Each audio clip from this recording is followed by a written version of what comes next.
So I was opportunity to join the Indian Air Force. भले ही 4th class की वो नौकरी हो, लेकिन उनको चाहिए सरकारी।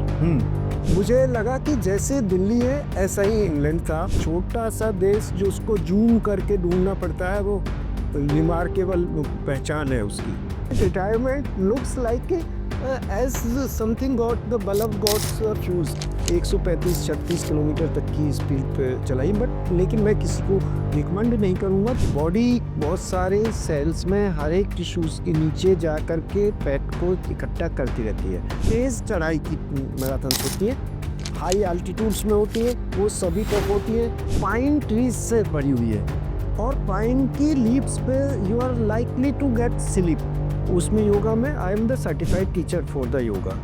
आपको डिप्रेशन से आप बाहर रह सकते हैं, कुछ नहीं होता। जब मोबाइल नहीं थे तब भी लाइफ चलती थी, आज भी चल रही है। इसमें समय भी एक संसाधन है।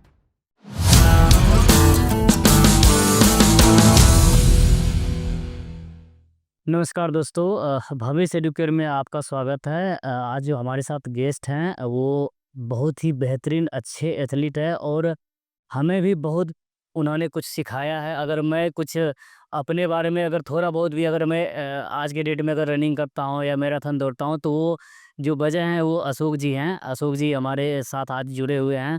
सो कैसे हैं सर आप? All fine, absolutely fine. जी। या सो सर आप मुझे जो है ना आप इस शॉर्ट में एक बताएँगे कि जो अपना जो जर्नी है वो कहाँ से स्टार्ट हुआ है सर? ओके, फ्राइट। See, I was born and brought up in a traditional farmer family. जब हम ट्रेडिशनल फार्मर फैमिली की बात करते हैं तो उस टाइम पर जो मशीन का युग नहीं था। It was the more on the muscles power, the activities physical होती थी। जी। So one is that good thing कि वो हमें अपॉर्चुनिटी मिली उस टाइम पे जन्म लेने की। जैसे मुझे पता चला कि सर जो आप एयरफोर्स ज्वाइन किए वो साढ़े 17 साल की उम्र में है। Yeah, so I was opportunate to join the Indian Air Force at the age of 17 and half, और उसके कारण से I've got to properly shaped in the discipline, dedications, integrity and decision making. जो एक लीडरशिप और effortlessly कि never giving attitudes approach experience generate हुआ। और उसमें भी एयरफोर्स में भी it was not limited only to the India. it I got the opportunity to be in Israel for a short period। और इज़राइल को तो आप जानते हैं कि वो कितने डेडिकेटेड है, how these guys are having the integrity to their nation। so वहाँ से मुझे plus they are health physically also health conscious much more. जैसे सो उनसे भी काफ़ी अच्छा एक्सपीरियंस रहा और सीखने को मिला वहाँ से। that all has contributed a significant contribution to this athletic profile after Indian Force। जैसे सर साढ़े 17 साल, 17 साल, 16 साल, 18 साल के यहाँ पे तो इतने छोटे बच्चे होते हैं, उनको तो बिल्कुल अगर देखें तो सर कुछ भी पता नहीं होता है। तो सर आपको ये कहाँ से मन में ख्याल आया कि नहीं मुझे तो एयर फोर्स में जाना है? ये कौन-सा उम्र रहा होगा सर? नहीं, it was not for that, it was the necessary to the getting on to job। और 12th के बाद में that was the one of the best options those days. अभी जितनी इंजीनियरिंग्स होती है, अब तो इतनी डॉक्टरेट है। पहले सिंपली अगर देखो उस टाइम को तो केवल एमबीबीएस ही डॉक्टर्स होते थे। अभी तो आपको स्पेशलाइजेशन उस लेवल पर जा चुका है कि आपको हार्ट का डॉक्टर मिलेगा, ब्रेन का मिलेगा, मसल्स का मिलेगा, न्यूरॉन्स का मिलेगा, गायनिक का मिलेगा, मिस नीस का मिलेगा, एंड इवन सर्जन भी लेप्रोस्कोपी के अलग सर्जन मिलेंगे, साइकेट्रिक का अलग डॉक्टर मिलेगा। मीन्स अभी कम से कम 36 टाइप के डॉक्टर्स मिलेंगे आपको। आइज के डॉक्टर्स में भी, आइज में भी अलग अलग स्पेशलाइजेशन। तो उस टाइम पर मेरा कहने का यही, कटिंग इनटू शॉर्ट, कि उस टाइम पर ज़्यादा ऑप्शंस नहीं थी। लोग ये नहीं देखते थे कि मुझे कहाँ जाना है। that in going to defense after 12th it was a general trend in for a farmer family guys। जो बच्चे सिटीज में डेवलप हो रहे थे, एजुकेशन ले रहे थे, उनके लिए फिर भी एक ऑप्शंस थी। कि they were much aware about this, but हमारी जानकारी हमें तो केवल एयरफोर्स और डिफेंस ही ज़्यादा पता था, और air force that was the one of the best जी। For me. सर जैसे अभी आज के डेट में जो युवा हैं, वो बच्चे हैं कि भाई मतलब एजुकेशन स्कूलिंग के बाद जो है, वो भी सबका हर एक का सपना होता है कि भाई मुझे डिफेंस में जाना है। तो इस तरीके के जो आप देख रहे हैं, तो उनको बच्चे को जो है वो किस तरीके से वो कौन-सा एक बेसिक चीज़ें होगा जो बच्चे आना चाह रहे हैं डिफेंस में, वो क्या एक बेसिक चीज़ होगा जिससे कि उनको बहुत बड़ा इफेक्टिव वो रिजल्ट बेस हो बच्चे के लिए? देखिए, मैं तो ये कहूँगा कि डिफेंस में डायरेक्टली और इनडायरेक्टली, एक्टिवली या passively, to every most of the, if not all, at least 90% and above students should get connected to that. This can be through NCC, this can be through the paramilitary, this can be through the going through the one short of intern training, because क्या होता है कि if that defense is one of the experience organization which gives you the on job experience in the shaping of the discipline, integrity, and honesty, dedications, never giving more and putting in efforts onto this. और nation को जितनी आर्थिक और वित्तीय level की जो आवश्यकता होती है, उतना ही महत्वपूर्ण है कि उसको एक अच्छे नागरिक की आवश्यकता है। जितने अच्छे नागरिक होंगे, उतने अच्छा नेशन होगा। So it is the interest of the nation कि people should spend the part time with the defense associated activities. This is my message to the audience also. Sir जैसे मैं बिहार का रहने वाला हूँ सर। हमारे बिहार में क्या है कि अगर जो है ना, जैसे किसान है, किसान का बच्चा तो किसान हमेशा चाहेगा कि वो कोई न कोई एक सरकारी नौकरी चाहिए। मैं कह रहा हूँ सर बिल्कुल ही भले ही 4th क्लास की वो नौकरी हो, लेकिन उनको चाहिए सरकारी। हम्म। तो क्या सर आपके यहाँ पे आपके पेरेंट्स नहीं, हमारा ऐसा बिल्कुल भी नहीं था, बट एक मैसेज था कि be self dependent, don't rely on the traditional, कि एक बच्चे के ग्रो होने के बाद में केवल पेरेंट्स की जिम्मेदारी नहीं है कि उसकी एक और पीढ़ी का इंतजाम करें वो, तो पीपल शुड अर्न दैट्स। और रही बात सरकारी, क्यों अगेन बिकॉज उनको बिहार में भी इतनी इंडस्ट्री नहीं है कंपेरेटिवली टू द हैदराबाद और other parts of the cities countries, जितनी होनी चाहिए तो उतनी नहीं है। तो दे नोज दैट वे ओनली, कि एक ही रास्ता जाता है, वो सरकारी ही नौकरी है, ये नहीं है, इसीलिए है। अदरवाइज अगर वहाँ पर ऑप्शंस डेवलप की जाए और ज़्यादा रोजगार, obviously they will not prefer for this government jobs now days, the limited guys only are trying. Sir If you are going to abroad, why they are good? They are enhancing their skill there. There is an opportunity. Sir defence में जब तक आप रहे sir, कितने country को आपने visit किया sir? और जो भी कंट्री को विजिट किया वहाँ का बिजनेस रहा? England, Israel, and France. England. First time I saw the England, I found कि to be, I'm not criticizing, don't take it in other way. But वहाँ जा कर के मुझे तो ऐसा लगा पहली बार में, it was 1999 the times, means आज से ऐसा 26 इयर्स बिफोर की बात है। मुझे तो ज़्यादा मुझे अगर 91 की बात करें तो 1999 और 1999 की बात है। हाँ जी, जी। तो मुझे लगा कि जैसे दिल्ली है ऐसा ही इंग्लैंड था, मतलब there was people were crossing the roads left and right also, hardly there was, it was looking like a New Delhi only.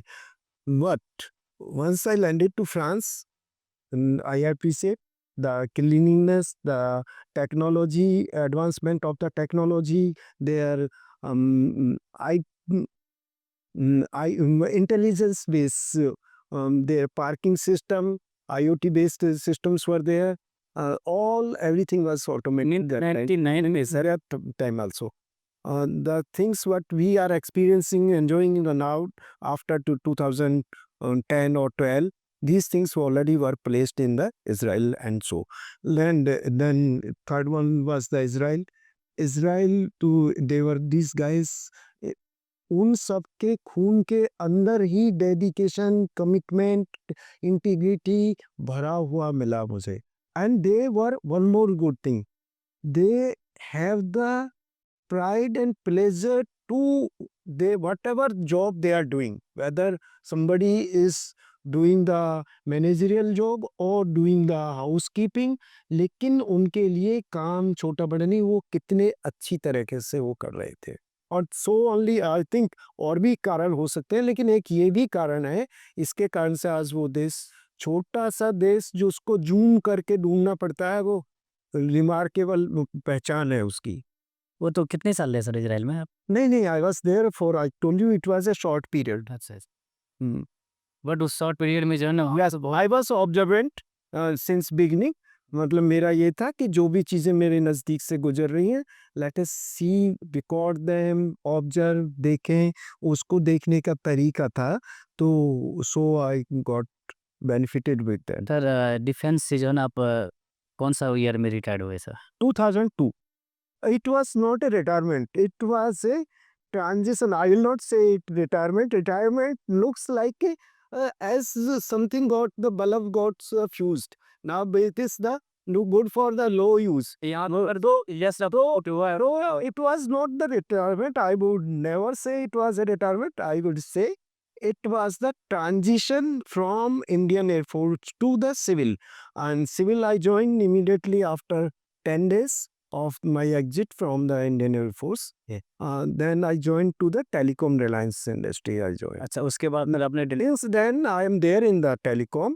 I am heading the operations and risk management and complete entire operations I am heading since then. I to switched over to the third or fourth organization. It is the fourth one. It is this. Sir ये जो जैसे आप ultra marathon है sir, Yes.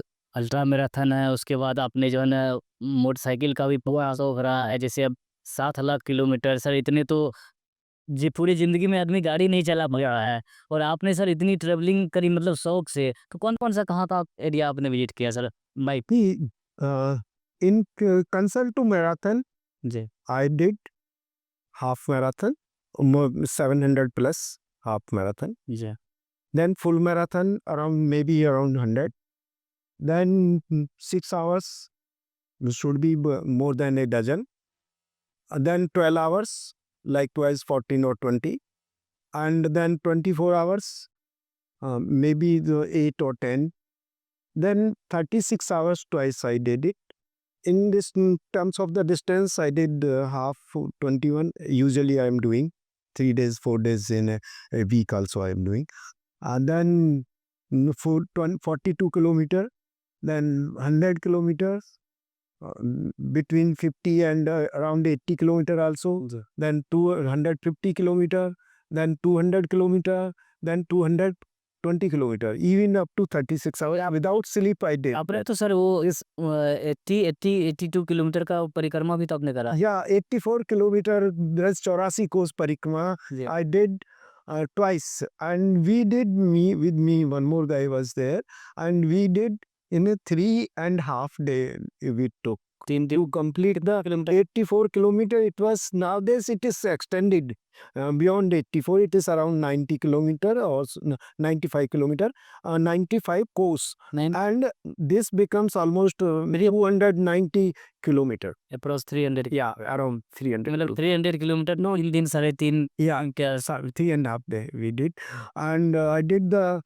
trekking to the Everest base camp, to the Adi Kailash, Om Parvat, and this Nilkant, Kunja Devi, Glacier, Gomukh, Kedarnath, multiple trekking I did on to this. And concerned to bike riding, yes, it is very much passionate to. I am very much passionate for the bike riding, and I love the thrill. But I would say that still I take care so many things. It is not just jumping to the thrill or jumping to this. See, what is there concern to running or so longer distances as we are. ये कैसा तीनों parallelly आपने किया? कभी-कभी एक हुआ कि जैसे आज के डेट में हमारा जो है ना शौक है भाई बाइक का, तो ये कंटिन्यू 4-5 साल Yeah, most of the times I used to explore ki okay, let us book a event where I can ride a bike and I can run better. Recently this border I did it. had a ride to Jaisalmer. Previously, also I did the ride to the Jaisalmer. I parked my bike after 2 hours. I started running. I had a run for 222 kilometer and 36 hours day and night. And after that, again, overnights staying there. I picked my bike. I parked. Rode my bike 14 hours continuously from Jaisalmer to Parichok and non-stop, almost non-stop, except taking some sort of tea or getting the fuel petrol in the tank. And I rode that bike non-stop 14 hours. So this was the remarkable one. And rode to, it was 11th of May, I remember. It was 42-degree temperature. There I was in the half sleeves t-shirt and I rode my bike to the no, solo and without any, that time map was not there. And I stopped my bike in the Joshimath. It was more than 500 kilometer and obviously so around 9 hours and temperature was 8 degree. See the variance of the temperature and altitude. Sir हमारे जो audience है ना, वो ज़्यादातर audience जो है हिंदी वाले हैं, हिंदी वाले, तो थोड़ा-सा सर कोशिश करिएगा। यार श्योर आई मानसून। ठीक है सर। सर, मैंने जो है ना सर, जैसे मैं एक बार आपके साथ स्टेडियम रन आया था दिल्ली वाले में, तो मुझे ये था कि पता है भाई, अगर मैं जो भी जितना भी कर सकता हूँ करूँगा, और मैं ड्राइवर लेके गया था। अब मैं आपको देखता हूँ सर, आप जितने भी मैराथन में जाते हैं, उसमें खुद बाइक से जाते हैं, चाहे सुबह के जो है ना 3 बजे आप जाके 4 बजे पहुँचते हो दिल्ली, मैराथन के जस्ट पहले, और फिर उसके बाद रनिंग करने के बाद 42 किलोमीटर फुल मैराथन, उसके बाद फिर बाइक से खुद आते हो। आई वुड से कि लोगों को अपने थ्रेशोल्ड, इसको आई कॉल दिस, कि मैं इसको कहूँगा कि थ्रेशोल्ड लेवल के अनुसार रन करना चाहिए, उसके अनुसार ट्रेनिंग करना चाहिए। और इतना यस ये मैं कर पा रहा हूँ, लेकिन इसके पीछे बैकग्राउंड्स में बहुत सारी टेक्निकल ट्रेनिंग्स चलती हैं। जो टेक्निकल ट्रेनिंग्स हैं उसका काफ़ी महत्व होता है।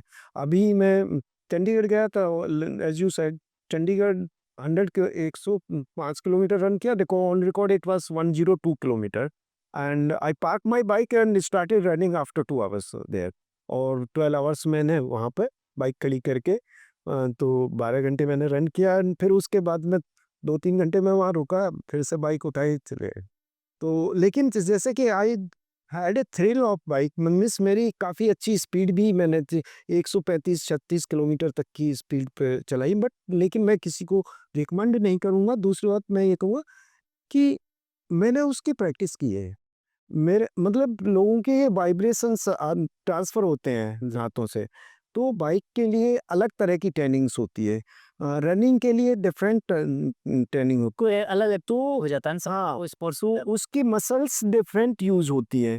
तो जब आप जो भी काम करना चाहते हैं, तो उसमें उस तरह की ट्रेनिंग लेनी चाहिए। एक ये महत्वपूर्ण है। दूसरी बात, रनिंग से मैं ये कहूँगा कि फिटनेस के लिए 5 किलोमीटर 7 किलोमीटर का रन करना, it is a casual run, वो जो है ठीक है, is that is fairly good. अगर आपको कोई भी काम लॉन्ग डिस्टेंस रनिंग करनी है, तो देयर इज़ कोई शॉर्टकट नहीं है दूर तक जाने के लिए। जैसे कि कभी हमारे टाइम पर एक रिलेटिवली मैं एग्जांपल दे सकता हूँ। जी, जी, जी, प्लीज़। जब उस टाइम पे हाई स्कूल पास करने के लिए चित्रा गैस पेपर आते थे, तो चित्रा गैस पेपर को पढ़ करके आप उसमें से कुछ क्वेश्चन आंसर मिलते थे उसी में, उनसे रट्टा लगा के आप पास हो सकते हो। बिल्कुल। लेकिन चित्रा पढ़ करके आप पीएचडी नहीं कर सकते हो। आपको एक सेक्टर से दूसरे सेक्टर में जाना है, तो आप शॉर्टकट से जा सकते हो। लेकिन अगर आपको दूसरे सिटी में मुंबई जाना है यहाँ से, तो उसके लिए कोई शॉर्टकट नहीं है। पीएचडी करने के लिए कोई कॉपी नहीं होता, नकल से पीएचडी नहीं हो सकती है। सही बात है, वो तो मैं और इसमें कंसिस्टेंटली आपको लॉजिकली, सिस्टमैटिकली, टेक्निकली आपको काम करना होता है। ऐसे ही जाने के लिए, ऐसे ही आप लॉन्ग राइड करना चाहते हो, तो आपकी बाइक सही होनी चाहिए, आपके गियर सही होने चाहिए, आपके पास में उसकी प्रैक्टिस होनी चाहिए। वो बाइक पर आप अच्छे खासे किलोमीटर्स चल चुके हो, टायर की कंडीशन ठीक हो, प्रेशर क्या है, रूट के बारे में आपको पता हो, वहाँ का टेराइन कैसा है, वहाँ पर जंगली जानवरों की क्या स्थिति है, एक्सेस कैसा है, आंधी तूफान का क्या रहता है। तो वहाँ पर तो ये सारी जानकारी आपको, वेदर कैसे सपोर्ट करता है, वहाँ पर कोई बारिश आती है फ्रिक्वेंटली, शाम को आ जाती है, धूप आती है, कैसा है, तो वो सब जानकारी आपको रहना चाहिए। इसी तरह से जब रनिंग की बात करते हैं तो इट इज एंड गेट कि अगर आपको सफल अपनी उस इवेंट को अचीव करना है तो आपकी हर चीज काम करनी चाहिए। आपको अपने हर एक चीज पे काम करना चाहिए। आपके और जो है ना पूरी आपके शूज, आपके गियर, आपके शॉर्ट, आपके जो अंदर गारमेंट्स है, और आपके मसल्स, आपका डाइजेशन सिस्टम्स, आपका फीवर नहीं होना चाहिए। आपको हर चीज आपको सपोर्ट करनी चाहिए। जब सभी पॉजिटिव होंगे then you will get the, तब आपको 1:1 आंसर मिलेगा।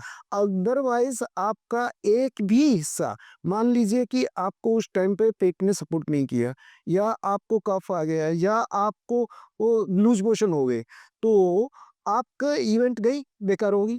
मतलब कि आपके शूज में एक बॉयल आ गया, एक छाला आ गया, तो समझ लो कि आपका वो, आप फिर रन नहीं कर सकते हो, वॉकिंग नहीं हो सकता है सर। तो वो सारा मतलब कि आपका फेलियर होने के लिए तो एक चीज आपको फेल कर सकती है, लेकिन उसको अगर आपको पूरी तरह से सफल बनाना है तो आपके सभी चीजें काम करनी चाहिए।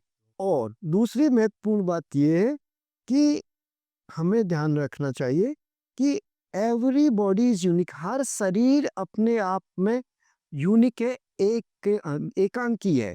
वो दूसरे से कंपेयर, हाथ की शेप भले ही ऐसी है लेकिन वो अलग, आपकी क्षमता अलग है, मेरी अलग है।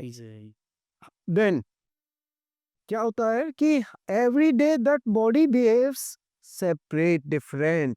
मेरा ही शरीर आज डिफरेंट, अलग रेस्पॉन्स करेगा जी भले ही मैंने ट्रेनिंग कर रखी है, लेकिन वो दूसरे दिन किसी दिन वो रेस्पॉन्स अलग करेगा। किसी दिन आपको हो सकता है, क्योंकि उसको रेस्पॉन्स करने के लिए उसकी स्लीप, उसका घर का कोई एनवायरनमेंट, कहीं पे कोई सामाजिक तौर से उसको कोई मानसिक तौर से कोई डिस्टरबेंस हुआ, हाँ, या वो हरी भरी में आकर के टाइम कम था बिब लेने के लिए और तुरंत बाइक पार्क कर दी, उसको रास्ते में गाड़ी पंचर हो गई, लेट हो गया, ये सारे मैटर्स करते हैं। बॉडी को अगर टेंशन में है तो फिर तो ये हो ही नहीं पाता है। मतलब कि आपको पता नहीं, आप जिस दिन परिस्थितियों में है जी उसी दिन पता चलेगा। दूसरा मैं ये कहूंगा कि रनिंग से संबंधित जी टेक्निकली ट्रेंड करना चाहिए, और मेरी आवाज़ सुनो, यानी हमें अपने बॉडी का आवाज़ हमेशा सुनना चाहिए, क्योंकि ये जो अचीवमेंट है जिसको आप कहते हैं जी बहुत अच्छा किया, बहुत पोडियम आ गया, ये हो गया, कॉन्ग्रेचुलेशन, इसमें एंड अचीवमेंट पीक पर जाने में जी और गिरने में, फेलियर होने में केवल हेयर लाइन डिफरेंस होता है। सही कहा। जब तक आप सेंटर में हो तो you are not on peak. अगर आप पीक पर पहुंच गए हो तो उस टाइम पर कोलैप्स होने की संभावना बहुत ज्यादा रहती है, जब आपकी बॉडी हाईएस्ट लेवल का परफॉर्मेंस सर कर रही है। मैं सर हर वीडियो में, जैसे पहले भी हमने मोटिवेशन का बहुत सारे वीडियो बनाए, उसमें भी मैं ये जरूर कहता हूँ कि देखो हर एक का बॉडी जो है ना अलग अलग है। हाँ डॉक्टर भी जो है ना, अगर हमें वो जाता है ना, हम किसी के पास डॉक्टर के पास जाते हैं तो वो भी रिपोर्ट देखता है सर, हाँ, भाई उनकी क्या अंदर। उनके अंदर की क्या, लेकिन देखने में बाहर से सब एक ही जैसे लग रहे हैं। बिल्कुल सर, हाँ, बिल्कुल सर। सर मुझे जो है ना बीमारी से जो है ना याद आया, आप जो है ना सर एक बार जो है ना उसमें भी बीमार पड़े थे, जब हम लोग स्टेडियम रन में आए थे, आपका तबीयत खराब था, आप बीमार थे, मेरे ख्याल से फीवर उवर था, तब भी आप रनिंग के बीच में शायद एग्जिट भी आप कर गए थे सर। यस, मैं कहता हूँ कि आपको किसी भी रनर को जी अपनी, मेरी आवाज सुनो, मतलब अपनी बॉडी की आवाज सुनो, उस परिस्थितियों में आपकी बॉडी कैसा रेस्पॉन्स की, एक बात ये। दूसरी बात, you should have happy and craze, you should be happy. आप खुद में एक साहस होना चाहिए कि अगर जरूरत पड़ रही है तो लोग क्या कहें, फॉरगेट अबाउट इट। सर। उस टाइम पर get exit, sir and I did it one shot. Sorry sir, sir जो है ना आप रनिंग स्टार्ट, आप बहुत ज़्यादा रनिंग कर रहे हो, मैं तो मतलब मुझे लगता है कि 10-15-20% करता हूँ, थोड़ा बहुत करता हूँ। लेकिन फिर भी मुझे जो है ना, मुझे हर जगह से सुनने को होता है, भाई मत दौड़, घुटने टूट जाएँगे, घिस जाएँगे। सर इसमें आपका क्या विचार है sir? Yes sir, gear makes see continuous if you अगर आप रोड रनिंग एवरीडे कर रहे हैं और पुअर शूज से कर रहे हैं, आपके नी का सब मुझे लगता है बहुत बड़ा रोल है। बहुत बड़ा रोल है, तो आपके इस पर नीज पर इम्पैक्ट आएगा, जल्दी खत्म होंगे। आपके शूज के सोल को आपको ट्रैक करना चाहिए थे, उसको उनकी वो लेफ्ट से घिस रहा है, राइट से घुस रहा है, आगे से क्या है, तो आपको उसका ये पता चल जाएगा। दूसरी बात, जब वो शूज घिसने लगे फटने की जरूरत नहीं है, लेकिन अगर वो घिस रहा है, उसका कुशन कम हो रहा है, रोड रनिंग करनी है, तो वो शूज आपको रिटायर करने चाहिए, चेंज करने चाहिए। एक तो ये रोल। दूसरा, ये चीजें अगर आप देन आल रेगुलर रनिंग कर रहे हैं तब भी आपको ये नीज वाली प्रॉब्लम किसी को भी आए। रेगुलर रनिंग में रेगुलर मतलब डेली नहीं, जी। रेगुलर करो बट अल्टरनेट करो। तीसरी बात, क्रॉस ट्रेनिंग करेंगे यदि आप कोई भी रनर कि एक दिन रनिंग किया, एक दिन साइकिलिंग किया, तो डिफरेंट मसल्स आपको मेकअप करेंगी। जो रनिंग का प्रेशर से, कंसिस्टेंट प्रेशर से मसल्स पे टेंस हुई है, वो मसल्स आपकी साइकिलिंग करने से, क्रॉस ट्रेनिंग से रिलैक्स हो, रिकवर होती है। रिकवर भी होता देन फिर अगले दिन फिर आप रनिंग के लिए जाओ, फिर आप उसमें शॉर्टर रन करो उस दिन, देन फिर आप अगले दिन योगा करो, स्ट्रेचिंग करो। स्ट्रेचिंग करने से धीरे धीरे करके टिश्यूज खुलते हैं। टिश्यूज जो जितने ये लिगामेंट्स हैं, these are the protein, protein के तंतु होते हैं, और इनको बनने में it takes 3 to 4 months time. मतलब मीन्स वो धीरे धीरे करके बनते हैं, धीरे धीरे करके स्ट्रेच होते हैं, लेकिन टूट जल्दी जाते हैं, टूट सकते हैं, वो पंचर हो सकते हैं उसको। तो इसलिए cross training is very important. दूसरी बात, जिस तरह का ट्रेल है, लोग वक्त जैसे कि क्या गलती करते हैं कि बहुत सारे करते हैं कि कोई भी यहाँ पर प्लेन में रन किए, यहाँ टेम्परेचर में जैसे जनवरी के मंथ में यहाँ रन करके जाते हैं most of the runner sir. TMM Mumbai गए तो वहाँ पर टेम्परेचर हाई मिलता है 26 से 27 डिग्री का। 26 डिग्री की यहाँ टर्निंग नहीं है उस दौरान, 2-3 महीने दिसंबर से लेकर के ऊपर, उनको वहाँ पे प्रॉब्लम हो जाती है। ऐसे ही जो यहाँ प्लेन में रन कर रहे हैं, वो हाई अल्टीट्यूड में आप हिल में रन करने अगर मुंह उठा के चले जाते हैं बिना उसके ट्रेनिंग के, तो वहाँ जा कर के बॉडी के नीज पर, इन पर ज़्यादा एक्सट्रीम प्रेशर आएगा, तो वो नहीं करना चाहिए। तब से जो है ना दूसरा कि ये सॉरी मैं अभी अभी घुमा के दे रहा हूँ कि ये कुछ भी रनिंग वाले दिन जो मंत्र है, आप नया कोई गियर यूज नहीं करना चाहिए, चाहे वो कितना भी अच्छा हो। गियर से मेरा पूरे शूज से, सपोर्ट से लेकर के, टी शर्ट से लेकर के और शॉक्स से लेकर के, क्योंकि ये अभी आपकी बॉडी में एडजस्ट नहीं हुआ। ये आपको इचिंग कर सकता है, बरिश कर सकता है, खून निकलना शुरू हो जाएगा। तो ये नहीं, घिसे पिटे जो दिन में आपकी प्रैक्टिस हुई है वो करो। तीसरी बात, यदि आपके ने किसी भी खाने का प्रैक्टिस में नहीं है, वहां पर यूज नहीं कोई भी बोल देगा कि ये बहुत अच्छा जी, भावे से ये लो, जैन ले लो, या मेरे पास मुनक्का है ये ले लो। क्योंकि आप हर एक की बॉडी में जिस तरह से ट्रेनिंग है, अब मेरे यहाँ ट्रेनिंग है कि मैं सुबह पानी पी के और 21 किलोमीटर मार करता हूँ। कुछ नहीं। नहीं, बीच में मैं चलिए, मैं इवेंट में भी नहीं लेता, इवेंट को मैं पानी से करता हूँ। जी। लेकिन अगर मेरा अपना एक्सपीरियंस है, एक बार मेरे किसी दोस्त ने बोला नहीं यार आधा केला आप ले लो, बस एक बार ले लो। उसने मुझे तुरंत गैस कर दी। तो मैं, मेरा अपना अनुभव है, आई मे नॉट बी राइट, करता है सेंस। लेकिन मैं ये कहूंगा कि जो मेरा अनुभव है मैं वो बता रहा हूँ। मेरा हो सकता है मैं सही नहीं हूँ, लोगों को सुनना चाहिए और देख करके फिर ये करें कि भाई उनके लिए क्या उचित है। ये चीजें कुछ भी नई नहीं ट्राई करना चाहिए। जो सर अगर फुल मैराथन ले रहे हैं आप, तो उसके लिए आप डाइट का प्लान क्या करते हैं? हाँ, फुल मैराथन देखो डाइट में मेरे पास तो मैं वेजिटेरियन, वेजिटेरियन में अच्छी डाइट्स हैं।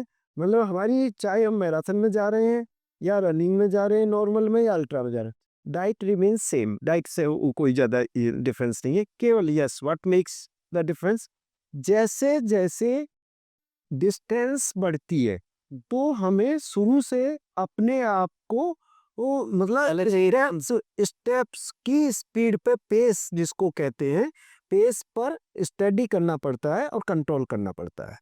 होता क्या है कि जो नए उसमें डेवलप हो रहे होते हैं वो जैसे ही फ्लैग ऑफ हुआ पूरी फुल स्पीड पे दे दी। सॉरी। तो इनिशियल फेज में ही है, पूरा ले लेते हैं, लो लो लो सब आओ।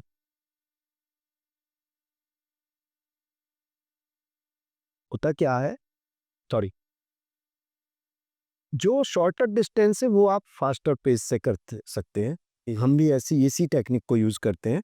और जैसे जैसे फुल मैराथन का हुआ तो उससे थोड़े पेस एवरेज करने पड़ते हैं और उसमें इंटरवल्स पर जैसे कि 10 किलोमीटर है एब्सोल्युटली पानी पीने की जरूरत नहीं है। May let time is short, let us make the distance, make up the distance की जितनी दूरी से ज़्यादा खींचनी है उसको कवर कर लो। हाफ किलोमीटर है, हाफ मैराथन है, तो यस 2 बार सिप ले लो, 2 बार पानी ले सकते हैं। हम मेरा तो अपना बता रहा हूँ। लेकिन अगर मुझे फुल करनी है तो ऑब्वियसली मुझे स्वाभाविक तौर से 3 बार 4 बार पानी पीना पड़ेगा। अभी सर पानी नहीं कर पानी सही है लेकिन वो इसमें कुछ नहीं नहीं उसकी मुझे जरूरत नहीं पड़ती है। और अगर उससे ज़्यादा है तो फिर 6 घंटे के बाद में 12 घंटे या 24 घंटे तो एवरी 6 आवर्स पे कुछ थोड़ा बहुत हल्का, बहुत ही हल्का जो इजीली डाइजेस्ट हो जाए, दाल का पानी है, चावल का है या कुछ ऐसा थोड़ा बहुत हल्का फुल्का 1-2 चम्मच खाते हैं। हमारा तो इस तरह से निकल जाता है। क्यों, मैं आपकी बॉडी के पास में एनर्जी है। होता क्या है कि जब हमारा बायोलॉजिकली बॉडी बहुत सारे सेल्स में हर एक टिश्यूज के नीचे जा कर के फैट को इकट्ठा करती रहती है। जब वो उसको जरूरत पड़ती है तब उसको फैट को ब्रेक करके आपको एनर्जी देती है। केवल आपको पानी की बहुत जरूरत। हाँ जी। मैं सर यहाँ पे ऑडियंस को बताना चाहूँगा कि जो फुल मैराथन है यानी कि 42 किलोमीटर का, हाँ 42 किलोमीटर में बहुत ही ये रेयर एक्सेप्शन केस है मेरे नज़र में सर, कि जो कि सिर्फ पानी से जो है ना 42 किलोमीटर की रनिंग कर रहे हैं। अदरवाइज मैं 21 किलोमीटर करता हूँ, उसके लिए पहले बनाना लेता हूँ, फिर बीच में थोड़े थोड़े पानी भी 2-3 5 किलोमीटर के द्रव्यमान में मैं ले लेता हूँ। लेकिन 42 किलोमीटर का आज तक मैंने जो है ना कुल टोटल 4 से 5 किया है। ऑफ़िशियली कोई नहीं, वो भी अनऑफ़िशियली। तो सर ये जो है ना, मैं आपसे ये जानना चाहूँगा कि जो सबसे टफ मैराथन है, यानी 42 किलोमीटर या अगर हाफ मैराथन की बात करो, वो अपने इंडिया में सबसे टफ मैराथन कौन-सा है? Yes sure. देखिए, I will come to that. एक तो ये है कि जैसे मैंने इसमें ऐसा नहीं है कि जैसा आपने सही बोला वो एप्टीट्यूड की बात कर रहे हैं सर जी। पानी से किया, लेकिन पानी के रहते हुए भी ये परफॉर्मेंस में किया। 10 किलोमीटर के लिए एवरेज टाइमिंग्स 44 मिनट्स रहा मेरा। 21 किलोमीटर के लिए बेस्ट पीआर है सर। हाँ 21 बेस्ट है, एक बात नहीं, मतलब रिपीटेड ही वो है। 44 हाँ, और वो कम से भी कम 8 से 10 बार तो रिपीट हुआ होगा। अभी भी रिपीट हुआ है, अभी भी रिसेंटली भी।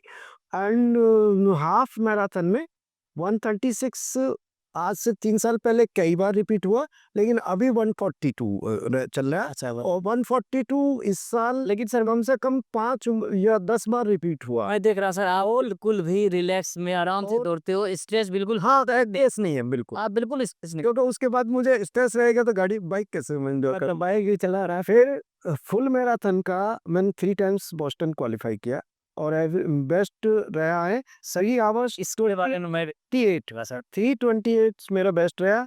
रिपीटेड टाइमिंग्स 5 टाइम्स 333 332 रहा है। और it was happy on to that. ये जो और अभी आपने एक ये कहा कि बहुत टफ मैराथन, क्या आई विल टेल यू, जितनी भी शार्प इंक्लिनेशन की है, एलिवेशंस बहुत तेज चढ़ाई की मैराथन्स होती है, हाई एल्टीट्यूड्स में होती है, वो सभी टफ होती है। जैसे कि मशोबरा टफ वेन की है क्योंकि जो उसमें लगातार अप अप अप है। शिवालिक अल्ट्रा एक्सट्रीमली, जब आप ऊपर पहुंचते जाने में बहुत टफ है। मतलब आप it is not only just कि अल्टीट्यूड चेंज होगा, जी बिकॉज वो रोड जो है वो पाइन ट्रीज से भरी हुई है और पाइन की लीव्स पे you are likely to get slip, बिल्कुल सर। इसलिए टफ हो रह जाती है। लेकिन जब आप उसको क्रॉस करके सेफली टॉप पे पहुंच जाते हैं तो वहाँ से आपको सारा दिखाई देता है। देन माउंट योनम लाहौल स्पीति में है, योनम पर्वत पर है वो। तो वो बेस से शुरू होती है और ऊपर जाना होता है। वहाँ वो बर्फ जमी रहती है ऊपर में, और वो दौड़ के नहीं जाना होता है, वो एक एक ट्रॉलिंग और चढ़ के जाना तो माना है। Mount Yunam is the toughest one, and उस पे जा करके आपको फिर पूरा मैसूर, हरिद्वार की ये पहाड़ियाँ, ये सब कुछ दिखाई देता है वो और ये मैराथन्स काफ़ी चैलेंजिंग रही हैं। देन अभी जो जा रहे हैं हम, that is also challenging. Manali से रोहतांग होते हुए और फिर शिशु तक जाएंगे। शिशु तो 85 किलोमीटर है ये, लेकिन मनाली से रोहतांग तक सारा अपहिल है, 52 किलोमीटर, और कोई डाउन नहीं है। और दूसरा लेह ऑब्वियसली टफ है, लेकिन लेह में टफ का कारण ये नहीं था कि ट्रैक वहाँ के because of altitude, and you will surprise कभी सर वहाँ पे बहुत ज्यादा। और लेह के लिए इसलिए 10 दिन पहले जा रहे हैं, अभी तो 5 दिन पहले जा रहे थे पहले, अभी कुछ 1 वीक पहले जा रहे हैं। लेह के बारे में जो मैंने किया, मैं ये नहीं कहूँगा कि किसी को भी ऑडियंस को मैं ये नहीं कहूँगा कि उनको रिपीट करें, ये ऐसा नहीं करना चाहिए। लेकिन मुझे भी जानकारी नहीं थी उस टाइम पर, और इट वाज अराउंड 2017 और 18 की बात है जी। मैं जो गया, मैंने ऑफिस से निकल के और फ्लाइट पकड़ के मैं लेह में लैंड किया सुबह। ऑफिस छोड़ दिया था मैंने, और मैंने अपना बैग कलेक्ट किया। फिर मैं वहाँ शांति स्तूपा हिल है, वहाँ गया, वहाँ से दर्शन करके सुबह में मैराथन किया। दोपहर में इमीडिएटली ब्रेकफास्ट ले करके बाइक उठाई, खरदुंगला गया, जो कि 1836 फीट की हाइट पे हाईएस्ट पास है। खरदुंगला पास गए, वहाँ से वापस आए, रात हो गई, सुबह की फ्लाइट पकड़ी, डायरेक्ट ऑफिस में था। जबकि ऐसा एक्चुअली मैं ऑडियंस को कहूँगा कि प्लीज़ ऐसा रिपीट नहीं करें, क्योंकि ये अच्छा नहीं होता है। और मुझे बाद में पता चला वही ये से आप मेमोरी लॉस करने लगते हो अगर आप रिपीटेडली ऐसा करते हैं तो। ये नहीं करना चाहिए, लेकिन but I did it and happily I did it. वही नए एक्सपीरियंसेस मिलते हैं, तो यही सब चीज़ें तो हम लोग ऑडियंस को शेयर करते हैं कि जो हम लोगों ने प्रॉब्लम फेस किया, लगता है कि वो चीज़ें सही नहीं है, तो वही चीज़ें आपको नहीं करना है। मैं ये कहूँगा कि चाहे आपको कितनी भी स्टडी हो गई है, लेकिन जब तक आप उन परिस्थितियों में पहुंचते नहीं हो, आप शायद इसको रियलाइज एक्चुअली नहीं कर सकते कि सामने वाला क्या बता रहा है, क्या हम करेंगे। आप फिर से हम लोग वही मिस्टेक करते हैं। जैसे हम एवरेस्ट बेस कैंप गए, वहाँ जाने के बाद में ही पता चलता है कि एक्चुअल क्या है वो। उसके लिए अलग तैयारी होती है, अलग स्टडी है वो। सर ये बताएं, आज की डेट में इन शॉर्ट अगर हम लोग बात करें, तो आपका जो है ना शेड्यूल क्या है सर? आपका पर्सनल अपना शेड्यूल है? हाँ ठीक है। देखो, professionally I am heading the head of operations जी। और फाइनेंशियल, कमर्शियल्स, सेफ्टी ऑपरेशंस की रिस्क भी मैनेज करते हैं। एचआर का डिपार्टमेंट्स, अकाउंट्स है, all sort of things are there. और 3 alternate days I am busy, completely engaged and happily engaged with my official work. Okay. That is on the Monday, Wednesday and Friday. अब बस के 4 days. Out of 4 days, Tuesday is the running for at least minimum 21 kilometer I used to go. Okay. Around 21 sir हफ्ते में कितने माह कर रहे हैं? 3 पूरे हफ्ते में रनिंग का क्या प्रो है sir? There's the thing I'm saying. तो वही मैं बताने जा रहा हूँ कि आपको फिर वेडनेसडे ऑफिस रहता है, तो वेडनेसडे को Tuesday running and stretching, Wednesday running नहीं रहती, cycling and stretching. Thursday again छुट्टी बीइंग द हॉलीडे, तो running and stretching. Friday again yoga and stretching. उसमें योगा में I am the certified teacher for the yoga, तो मुझे बहुत सारी क्रियाएं करनी होती हैं। वो जल लेती है, सूत लेती है, दूसरे हैं बहुत सारे, तो अरे सर, योगा करने वाले ऑडियंस है, उसको थोड़ा-सा आप जो है ना शॉर्ट में टिप्स दे दीजिए। हाँ, श्योर। तो अभी शेड्यूल को बता देते हैं, जी, फिर वो हाँ जी, प्लीज़। फिर फ्राइडे अगेन मीन्स योगा का हो गया। Saturday either it will be the event on the Sunday, most of the times most of the Sundays event होती है, तो सैटरडे स्ट्रेचिंग योगा रहेगा एंड स्लीपिंग है।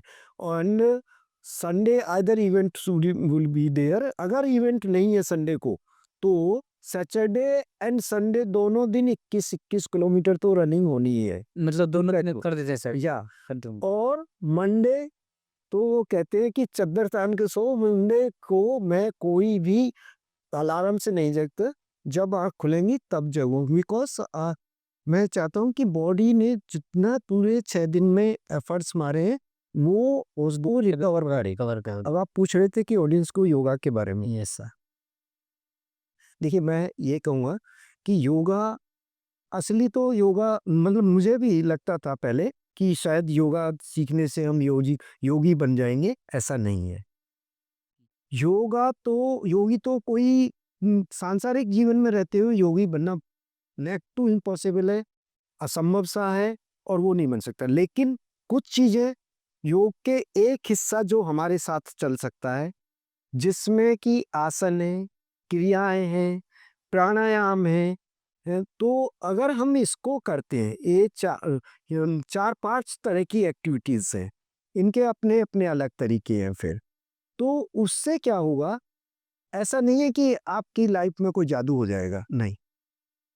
लाइफ में, जीवन में समस्याएँ रहती हैं और कभी स्मूथ नहीं होती, लेकिन यदि आप इन 4 चीज़ों में जुड़ गए हैं, उनसे रम गए हैं, तो आपकी जो परेशानियाँ हैं, उनको आप बहुत ही सहजता से पार कर जाएँगे। यानी आपको कोई फिज़िकल चैलेंज आया और आप आसन और क्रिया कर रहे हैं, तो आप उसको आसानी से उस दिक्कत को आसानी से पार सहजता से गुज़र जाएँगे। तीसरी बात, आप प्राणायाम कर रहे हैं, आपको अपने गुस्से पे कंट्रोल कर सकते हैं। आपको डिप्रेशन से आप बाहर रह सकते हैं। तो ये चीज़ें कुछ फिर योगा के कुछ और टेक्निक्स हैं जो कि अध्ययन करते हुए आपको सीख पाएँगे।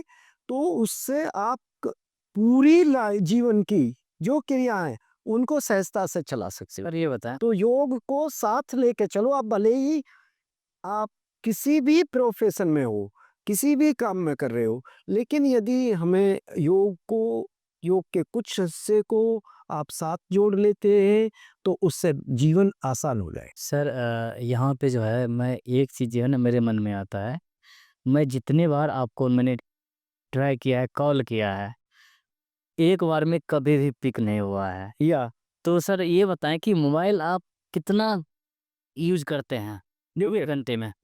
जिस दिन मेरे वर्किंग डेज़ है, उस दिन मेरी कोई भी पर्सनल कॉल आती ही नहीं है और आएगी तो उसको मैसेज जाएगा कि I will call you back और टेक्स्ट मी, यही 2 ड्राफ्ट मैसेज मिलेंगे। क्योंकि वर्किंग डेज़ में मैं ये कहता हूँ, मैंने जीवन में ये सीखा, जहाँ जिसके साथ हो, आप 100% लो। मतलब फ़ोकस जो है ना फ़ोकस अगर एक चीज़ तो अगर हम ऑफिस में, तो मैं चाहता हूँ कि मैं ऑफिस में 100% रहूँ और रहता हूँ। इसलिए मैं पर्सनल कोई कॉल नहीं करते, एक्सेप्ट लंच टाइम में मैं अपनी वाइफ से बात करता हूँ 10 मिनट की या 3 मिनट की, कि ऑल इज़ वेल, जी। सब कुछ ठीक है? सो ठीक है। 2-3 मिनट में वो बात खत्म हो जाती है। मैं उस टाइम पर ही घूमने के लिए आता हूँ, स्टेयर्स से जाना। अभी मैं ऑफिस जाता हूँ, मेरा चाहे 13वीं मंजिल पर ऑफिस हो, ऑफिस जाना मैं स्टेयर्स से जाता हूँ। मतलब लिफ्ट्स यूज़ कर मैं नहीं यूज़ करता, और वापस आने में भी, और लंच टाइम में कम से कम 5 या 6 मंजिल मतलब जा कर के टहलने के लिए लंच के बाद में जाना ही है, चाहे कितनी अर्जेंसी मीटिंग है। अब दूसरे मोबाइल की बात रही। ऑफिस से निकलने के बाद मोबाइल अब अगले दिन ही 9:30 बजे उठेगा। उससे पहले मोबाइल नहीं उठेगा, क्योंकि वो साइलेंट पे जाएगा, फिर उसमें चला जाएगा उसका स्लीप मोड में। और मैं बाइक राइड करता हूँ, और मैं बाइक राइड के टाइम पर कोई भी कॉल मेरे घर से भी आती रहो या कुछ का, मैं नहीं उठाता, क्योंकि इट इज़ अनसेफ। और मेरा रोज का काम है। हाँ, तो मैं ये चाहता हूँ कि अगर आप हैं, देखो दुनिया में क्या सबसे ज्यादा महत्वपूर्ण है, प्रोफेशन और ये सब पैसा, ये सब चीजें सेकेंडरी होती है। First is the existence of life, यानी जीवन का होना बहुत जरूरी है। बिल्कुल सही है। एक कॉल उठाने के चक्कर में बाइक पे तुम्हारा जीवन खत्म हो गया तो क्या कर लोगे वो कॉल का? वो कॉल कॉल तो फिर भी उठ जाएगी। सही, आप रहने चाहिए, बिल्कुल ठीक है। तो और ये हम सोचते हैं कि हमने कॉल नहीं उठाया और मैं इमरजेंसी होगी, ये हो जाएगा। कुछ नहीं होता। जब मोबाइल नहीं थे तब भी लाइफ चलती थी, आज भी चल रही है। और हम इस जीवन संसार ये में सर ऐसी जिस छोटे से इससे हैं, ऐसा कोई तूफान नहीं आ जाएगा। और हमारे मेरे जीवन में तो अभी तक आया नहीं है। हैं? और दूसरी बात, रनिंग में मैं जाता हूँ तो I don't carry the mobile. मुझे लग रहा सब वहीं पे रख के चले जाओ। वो आप लोगों को इसीलिए वो एंगेज मिलता होगा। तीसरी बात, जब भी मुझे कोई दिन के टाइम में मेरा मोबाइल क्यों नहीं रीचेबल होता, जी कि जब भी या बिजी ही मिलेगा आपको। अ, अगर मुझे 2 घंटे कोई अपना काम करना है, किसी भी तरह का योगा करना है, तो मैं उसको वो स्लीप मोड में कर दूंगा। उस पर कॉल आप डायल करोगे तो आपको बिजी मिलेगा। मैं पिछले सर 1 वीक से आप Yeah. कंटिन्यू ट्राई कर रहा हूँ कि सर वो कौन-सा डेट होगा, हम लोग दोनों मिल के बात करें। तो वो जो है ना आप इंस्टेंट आज मॉर्निंग मैंने मैसेज वो भी देखा सर अरे अरे सीरियस अबाउट एनीवन, मतलब ऐसा नहीं है कि आप मुझे ट्राई करें तो मुझे सीरियसनेस नहीं थी। लेकिन मैंने जैसे आज टाइम था जी, जी। तो इमीडिएटली आई मैसेज यू कि भाई अब हम 1 घंटे मिल सकते हैं। जी। हाँ। दूसरा आप कुछ और पूछ रहे थे कि क्या सक्सेस और सब। हाँ, सर इसमें जैसे कि हमारा ये था कि टाइम ड्यूरेशन को लेके कि ये था। मुझे लग रहा है सर कि मुश्किल से 1-2 घंटे ही फिर मोबाइल यूज़ करते होंगे आप? घर पर तो बहुत लिमिटेड, क्योंकि मैं किसी ग्रुप से जुड़ा हुआ नहीं हूँ, किसी भी ग्रुप से। और मैं बाई आप सोशल मीडिया पे हैं या नहीं सर? मैं मैंने फेसबुक को 2018 में एग्जिट कर दिया था, बिकॉज ऑफ दिस रीजन, क्योंकि ये मेरा सबसे ज़्यादा टाइम ले रहा था। मैं अभी मीडिया पर आकर के आपसे ये डिस्कस कर रहा हूँ ऑडियंस से। लेकिन मैं ये कहूँगा कि हम ना इसको ठीक से यूज़ करें। देखो क्या है, हमारे पास संसाधन सीमित है, जी, इसमें समय भी एक संसाधन है। सही बात है। यही 24 घंटे आप चाहे स्क्रीन देखते देखते गुजारो या अपनी जिम्मेदारियों का निर्वाह करते होती है, तो आप इसमें इससे दूर नहीं रह सकते आज के युग में, ये भी है। लेकिन इसको लिमिट कर सकते हैं। तो इसलिए मेरा तो मोबाइल का थोड़ा लिमिट है। और ग्रुप्स का मैं बोल देता हूँ, भाई जिसके भी कुछ बात करनी है फोन उठाकर बात कर लो। और ग्रुप में, क्योंकि ग्रुप इतने पैसिव होते हैं, मैंने देखा कि किसी का ने अच्छा किया लाइक इट, किसी के टांग टूट गई लाइक इट। मतलब people don't even see the contents के वो बस क्या लाइक लाइक लाइक कर दो जो। बस ये। तो वो है, क्योंकि उसका वॉल्यूम बहुत ज्यादा बढ़ चुका है। समय बहुत बर्बाद हो रहा है। उसको जो है ना जो एक पॉजिटिव वाला वहाँ सीखने के बजाय मतलब यूज़ करने के बजाय मिसयूज़ ज़्यादा हो रहा है। Media is very good connectivity. देखो अब हम यहाँ बात कर रहे हैं तो कितने ही जो लोग इसको देख रहे हैं या कभी देखने का मौका मिलेगा, तो ये मैसेज उन तक जा सकता है। अदरवाइज ये मीडिया की आज की टेक्नोलॉजी की, we should respect the technology. मैं कहूँगा कि ये ग्रुप और ये सारा मीडिया अच्छा है, मैं इसको नेगेटिव नहीं मानना, क्योंकि इसके कारण से आप एक मोर नंबर ऑफ पीपल्स के साथ कनेक्ट हो रहे हो। अदरवाइज मेरा और भावेश जी से जिस तरह से हम इवेंट्स में बात करते हैं, शायद यहाँ बात कर रहे हैं, हम दोनों तक ही सीमित रहता है। अब ये क्या है, ये काफी लोग जो हमारे ऑडियंस भी हैं, चाहने वाले, जानने वाले जो हमारे साथ रनिंग भी करते हैं, तो उनको भी लगेगा ऐसे चलो ठीक है भाई, अब ये अच्छा इनका है, अच्छा अशोक सर आज यहाँ है। थोड़ी बहुत सब जन एक्टिविटी होते रहते तो पता भी चलती है आगे हमारे जो दोस्त क्या कर रहा है। कभी उससे कभी कोई काम भी हो जाता है सर। जैसे नहीं। मैं इंस्टाग्राम में मैंने अभी जब मैं यही कर रहा था, जी, योगा टीचर्स की ट्रेनिंग, जी, जी। तो उस टाइम पे इंस्टाग्राम उन्होंने मैंडेटरी कराया था, क्योंकि उनको कुछ मैसेज संदेश उस पे पास करने थे, जी, शेड्यूल पास करना है ये। तो इंस्टाग्राम में है, आई एम अवेलेबल, कोई ऐसा नहीं है। ब्लॉग मैंने लिखे हैं कुछ अलग से जो अपना एक्सपीरियंस है समवेयर 20 से ज़्यादा ब्लॉग उसमें चल रहे हैं। लेकिन मैं उसमें भी बहुत ज़्यादा ये नहीं देखता कितनों ने इतना ज्ञान नहीं होगा क्या चल रहा है स्कूल अपनी। सो आज के डेट में सर जो है ना हम लोग आज का यहीं पे पॉडकास्ट जो है ना हम क्लोज करते हैं। ठीक है। सो हम तो हम ये एक वो है कि देखो पहले भी ये बात आई थी, मैं तो एक मैसेज दे करके पास क्लोज करना चाहूँगा। जी देखो यार, लोग अक्सर ये पूछते हैं मेरे से भी इवेंट्स में, अक्सर कई बार तो ऐसा हुआ है, मेरा अनुभव है कि रास्ते में रनिंग करते हुए को रोक करके सर 1 मिनट, वैसे आपके पास 1 मिनट का टाइम है, मुझे ये बता दो मैं यहाँ पे घुटने में पेन हो रहा है या मुझे ये करो। या इवेंट्स में लोग मेरे से तो अक्सर एक सवाल मेरे सामने आया जो मैं आपसे शेयर करना चाह रहा हूँ कि सर आपकी सफलता का क्या राज है, आप इतना कैसे कर लेते हो? तो मैं केवल ये कहूँगा कि मेरी जो सोच है उसके अनुसार यदि मैंने अपने संसाधन यानी समय, मानसिक शिक्षा, शारीरिक और आर्थिक सपोर्ट्स का, यदि मैंने अपने संसाधनों का अपनी क्षमताओं के अनुसार, समझ के अनुसार भरपूर प्रयोग किया है, एंजॉय किया है, उसको सही जगह पे लगाया है, तो भले ही मैंने कुछ एक पर्टिकुलर सर्टिफिकेशन प्राप्त नहीं किया हो, लेकिन मैं उस व्यक्ति को कहूँगा कि वो सफल है। इसकी कोई कंपैरिजन नहीं है, सफलता की कोई परिभाषा ऐसा नहीं है कि आपके पास इतने नंबर्स अकाउंट्स में आ गए तो आप सफल हैं।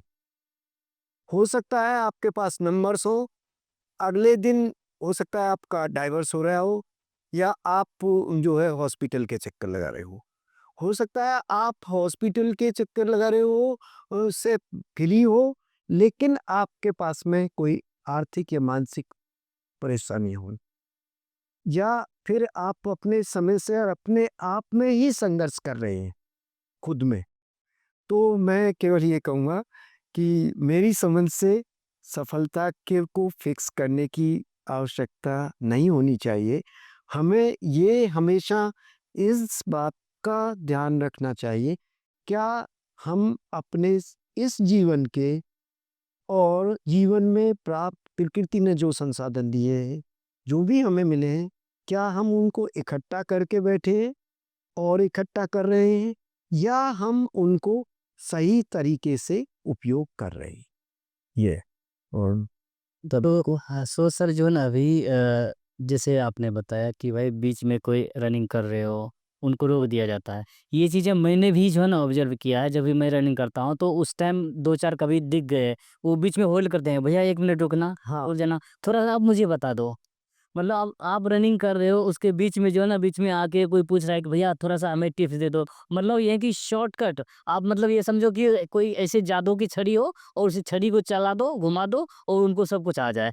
भाई ऐसे नहीं होता है, इससे क्या होता है देखो, आपको सबसे पहले जो है ना आप बाहर निकलो, निकल के आप देखो, वो चाहते हैं कि भाई आप रनिंग कर रहे हो, तुरंत आप उनको एक मैसेज दे दो और दौड़ते-दौड़ते ही बता दो और वो दौड़ते-दौड़ते ही वो सीख जाए। ऐसे नहीं होता, ये शॉर्ट पीरियड के लिए ऐसा कुछ भी नहीं होता है।